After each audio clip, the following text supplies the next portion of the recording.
नमस्ते। मेरा नाम Madan Mohan Tiwari, Shramik +2 high school Kopa Pindra, PGT physics. मैं आप सभी बच्चों का रामगढ़ जिले के अंतर्गत चलने वाले लॉकडाउन ई पाठशाला में स्वागत करता हूं।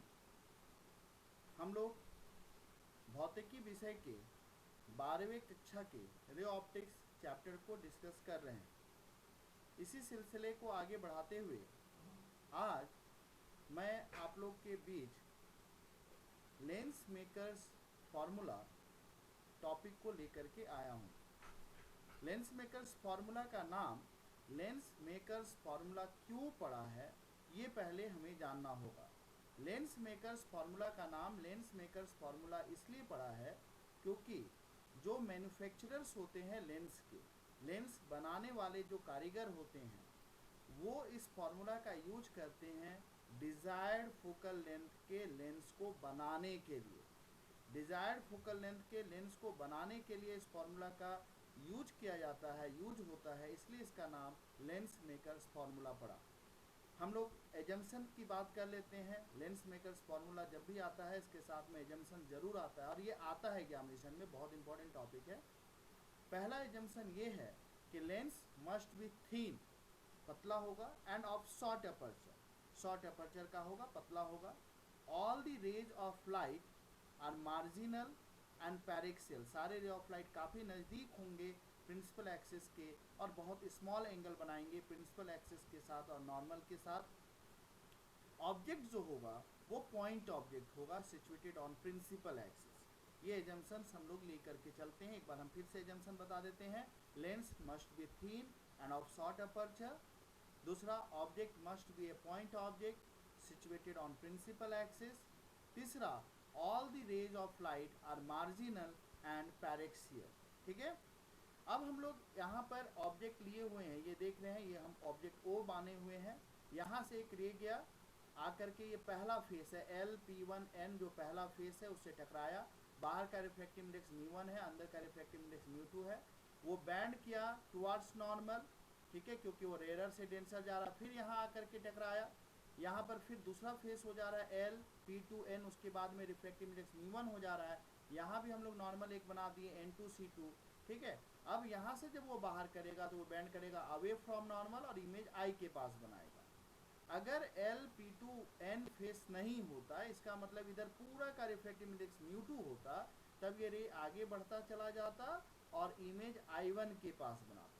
तो हम इसी फेस के लिए पहले इक्वेशन लिखे हैं for refraction at LP1N face. इसका डेरिवेशन हम आपको ऑलरेडी बता चुके हैं।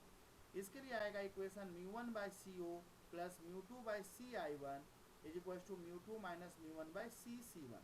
इस केस में इमेज जो है वो डेंसर मीडियम में बन रहा है, हम लोग ये मान लेते हैं।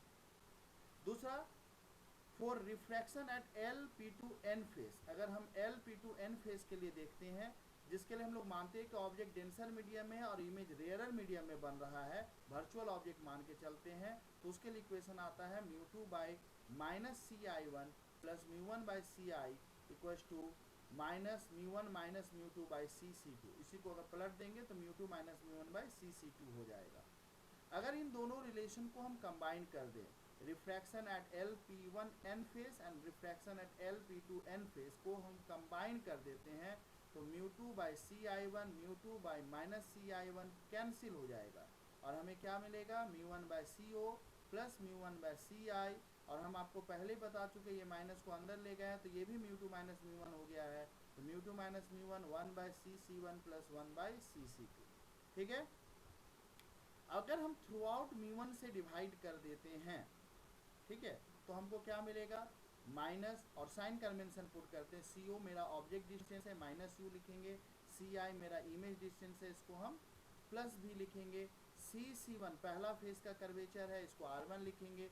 CC2 दूसरे फेस का कर्वेचर है, ये वाले फेस का LP2N फेस का कर्वेचर है, ठीक है, सेंटर ऑफ कर्वेचर और इंसिडेंट रे के ऑपोजिट डायरेक्शन में मेजर कर रहे हैं, इसलिए इसको -R2 लिखेंगे। तो ये सारा वैल्यू पुट करेंगे तो -1/U plus 1/V equal to μ2 minus μ1/μ1 1/R1 minus 1/R2 आ जाएगा। इसके बाद आपको मालूम है कि μ2/μ1 की जगह म्यू पुट करना है, तो यही रिलेशन हमारा चेंज होकर के आ जा रहा है -1/u + 1/v = μ-1 1/r1 - 1/r2। अगर हम लोग ऑब्जेक्ट को इन्फिनिटी में रख देते हैं तो इमेज फोकस पे बनता, तब वैसी स्थिति में u की जगह -∞ पुट करते हैं और v की जगह f पुट कर देते हैं, तो हमको रिलेशन मिल जाता 1/f = यहाँ पर u की जगह infinity, anything divided by infinity 0 होता है, v की जगह f पुट के 1/f हो गया μ-1 1/r1 - 1/r2। इसी को हम लोग लेंस मेकर्स फॉर्मूला कहते हैं। ठीक है, इस फॉर्मूला को ही हम लोग लेंस मेकर्स फॉर्मूला कहते हैं। और 1/f हो जाता है हमारा p के बराबर, तो चाहे तो हम लिख सकते हैं p = μ-1 ब्रैकेट 1/r1 - 1/r2। अब यहाँ दो प्रिंसिपल फोकस की बात होती है, पहला है फर्स्ट प्रिंसिपल फोकस और दूसरा होता है second principal focus. First principal focus हम लोग किसको कहते हैं? First principal focus is the point on the principal axis of the lens at which if an object is placed, यदि हम कोई ऑब्जेक्ट रखते हैं, then its image will form at infinity, तब उसका इमेज कहाँ बनेगा? इन्फिनिटी में बनेगा, तब हम उस पॉइंट को फर्स्ट प्रिंसिपल फोकस कहते हैं। कॉन्वेक्स लेंस के लिए फर्स्ट प्रिंसिपल फोकस हम लोग लेफ्ट साइड में लेते हैं और कनकेव लेंस के लिए फर्स्ट प्रिंसिपल फोकस हम लोग राइट साइड में लेते हैं लेंस के। सेकेंड प्रिंसिपल फोकस किसको कहेंगे? सेकेंड प्रिंसिपल फोकस हम उस पॉइंट को कहेंगे जिस पॉइंट पर इमेज बनेगा अगर ऑब्जेक्ट हमारा इन्फिनिटी में हो। If the object is placed at infinity, then the point at which the image will form is known as second principal focus। ठीक है, उम्मीद करता हूँ आपको ये वीडियो पसंद आया होगा। इसके बाद मैं पुनः नए वीडियो के साथ आपके पास आऊँगा। इस वीडियो को ध्यानपूर्वक देखें। धन्यवाद।